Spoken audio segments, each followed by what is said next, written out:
Assalamualaikum warahmatullahi wabarakatuh. Selamat pagi anak-anakku yang sholih dan sholihah. Alhamdulillah bertemu kembali dengan Bu Fuji Lestari. Anak-anakku yang hebat dan semangat, hari ini kita akan membahas pertanyaan-pertanyaan yang ada di buku paket tema 4, subtema 1, pembelajaran 3 dan 4. Silakan kalian persiapkan terlebih dahulu alat tulis kalian. Dan marilah kita berdoa sebelum belajar. Rahmanirrahim. Allahumma inni as'aluka ilman nafi'an wa rizqan thayyiban wa amalan mutaqabbala. Anak-anakku, sebelum kita membahas pertanyaan-pertanyaan yang ada di buku paket, tentunya kalian harus terlebih dahulu membaca materi yang ada di buku paket tersebut. Silakan kalian baca terlebih dahulu halaman 25 tentang menyalurkan energi listrik. Bagaimana listrik sampai ke rumahmu? Nah, setelah itu nanti kita akan membahas pertanyaan-pertanyaan yang ada di teks halaman 25 tersebut.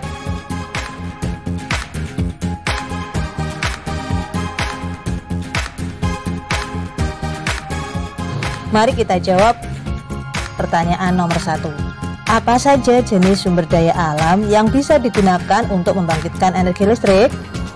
Ya, jawabannya air, panas bumi, angin, uap, gas, dan lain-lain. Kemudian nomor 2. Apa fungsi sutet pada sistem transmisi energi listrik?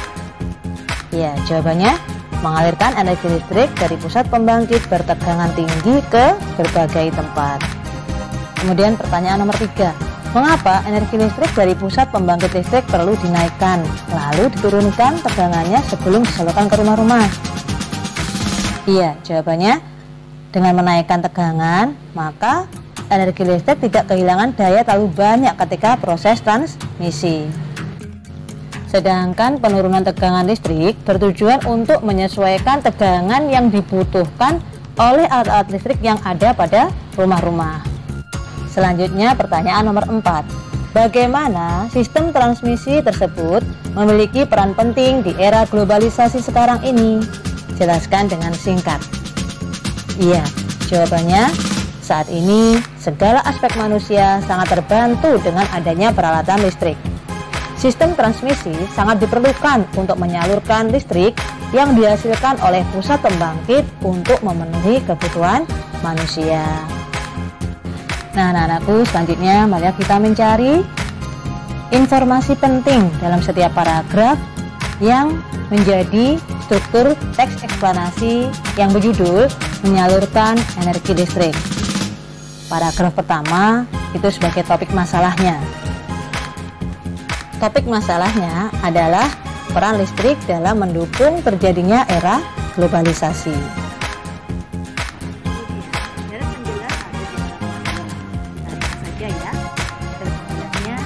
Tegangan listrik dari pusat pembangkit dinaikkan oleh transformator hingga 500 kV lalu disalurkan melalui sutet. Untuk produksi penduk dinaikkan menjadi tegangan menengah yaitu 20 kV. Di gardu distribusi diturunkan lagi menjadi 220 atau 220 volt sesuai kebutuhan rumah tangga. Kemudian kesimpulan dan pesan ada di paragraf 3, yaitu kini masyarakat dapat mengakses informasi dari berbagai belahan dunia karena adanya listrik. Bagaimana anak-anakku? Mari kita lanjutkan lagi ya pembelajaran 4.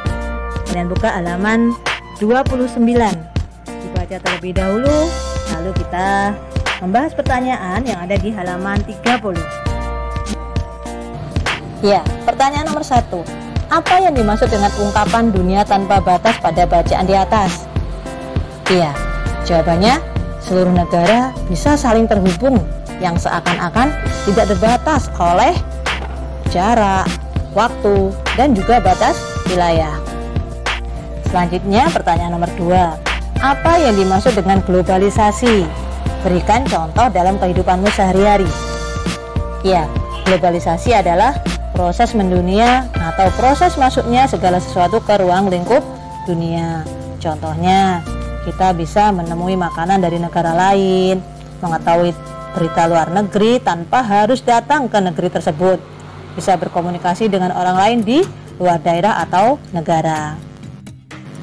Nah, selanjutnya nomor 3.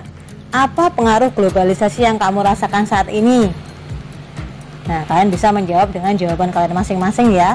Bu Fuji hanya bisa memberikan contoh sedikit saja. Misalkan jawabannya, kita bisa memakai barang dari negara lain, kita bisa bertatap muka dengan orang yang berada di wilayah yang berbeda. Dan silakan kalian jawab sendiri ya. Anak-anakku, sampai di sini dulu ya pembahasan materi pembelajaran 3 dan 4 hari ini.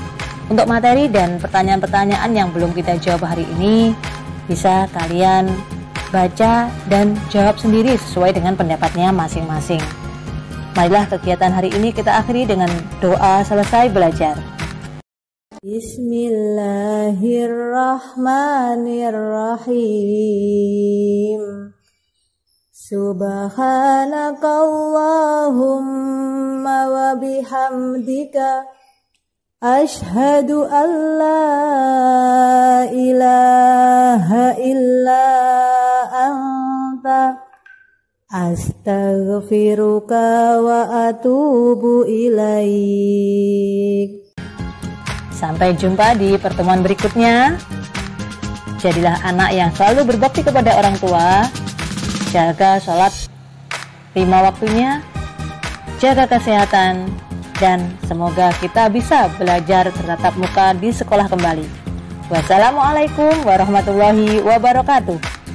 SD Al-Husna, Solih Solihah, cerdas, berprestasi. Allahu Akbar.